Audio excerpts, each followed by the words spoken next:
Depuis des millénaires, l'humanité raconte des histoires de dieux, de sauveurs et de héros appelés à transformer le monde. Ces récits, nés dans des cultures très différentes, traduisent une même intuition. L'homme pressent qu'il existe un ordre supérieur, une justice ultime, une lumière capable de vaincre le chaos et la mort. Bien avant la naissance de Jésus-Christ, plusieurs civilisations ont formulé cette attente à travers des mythes puissants et durables. En Égypte, Osiris, dieu de la vie et de la mort, est tué puis ramené à la vie. Son mythe exprime l'espoir d'une régénération et d'un jugement juste au-delà de la mort.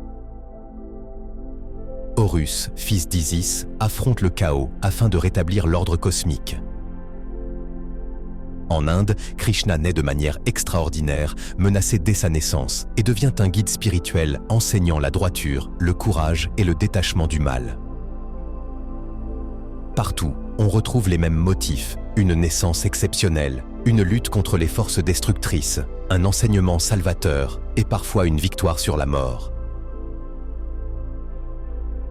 Ces récits ne surgissent pas par hasard. Ils révèlent une humanité en quête de sens, cherchant à comprendre le divin et à être réconciliée avec lui. Dès lors, une question s'impose naturellement. La vie de Jésus n'est-elle qu'une variation de ces mythes anciens, une reprise tardive d'histoires déjà racontées? Il est vrai que certaines similitudes peuvent troubler. Plusieurs divinités étaient associées à la lumière, au renouveau, et parfois célébrées autour du solstice d'hiver. Le 25 décembre, souvent cité, n'est pourtant pas une donnée biblique. Cette date fut choisie au IVe siècle pour des raisons historiques et symboliques, afin de donner un sens chrétien aux fêtes païennes du soleil invaincu. Jésus étant proclamé la lumière du monde. Ce choix n'indique pas une copie, mais une réinterprétation. Là où les hommes célébraient la lumière cosmique, le christianisme annonce une lumière entrée dans l'histoire humaine. Le thème de la lumière dans les ténèbres, l'étoile guidant les mages, ou la naissance miraculeuse apparaissent ailleurs sous forme symbolique. Mais ici, une distinction essentielle doit être faite. La ressemblance n'est pas l'identité.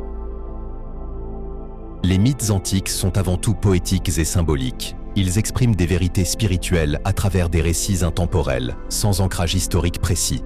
Jésus, en revanche, n'est pas présenté comme une idée ou un archétype, mais comme un homme réel, né dans un lieu identifiable, sous une domination politique connue, ayant enseigné publiquement, rassemblé des disciples et affronté les autorités religieuses et impériales de son temps. Sa crucifixion n'est pas un symbole cosmique, mais une exécution romaine attestée par des sources juives et païennes. Sa résurrection, proclamée par ses disciples, n'est pas un cycle naturel, mais un événement présenté comme unique, irréversible et fondateur. Là où Osiris renaît pour régner sur les morts, Jésus traverse la mort pour offrir la vie. Là où Krishna enseigne dans un cadre mythologique, Jésus appelle des hommes concrets à le suivre et à transformer le monde. Mitra partage certains symboles, comme le repas sacré ou la lumière divine, mais ils ne marchent jamais parmi les hommes et ne fondent aucune communauté universelle. La singularité de Jésus apparaît encore plus nettement dans les détails. Les 12 disciples, non comme une donnée cosmique, mais comme un signe précis des 12 tribus d'Israël. Le baptême, non comme un rite secret, mais comme un appel public à la conversion. La crucifixion, événement historique documenté, la résurrection, annoncée comme la victoire définitive sur la mort, et l'étoile ainsi que les mages, signes adressés non à un peuple unique, mais à l'humanité entière. Aucune divinité antique ne rassemble simultanément une naissance humaine datable, une vie historique, une mort violente, des témoins identifiables, un enseignement moral universel et un impact durable sur l'histoire. Ainsi, loin de réduire Jésus à une simple copie des mythes anciens, son récit peut être compris comme leur accomplissement. Les mythes expriment le désir. Jésus se présente comme la réponse. Les symboles anciens traduisent l'attente d'un salut. Le christianisme affirme que ce salut s'est incarné. La Bible elle-même éclaire cette dynamique en déclarant que Dieu a fait en sorte que les hommes le cherchent et qu'ils s'efforcent de le trouver, comme à tâtons. Acte 17, 27. Autrement dit, Dieu a permis que l'humanité chemine longtemps dans une quête difficile, fragmentée, incomplète.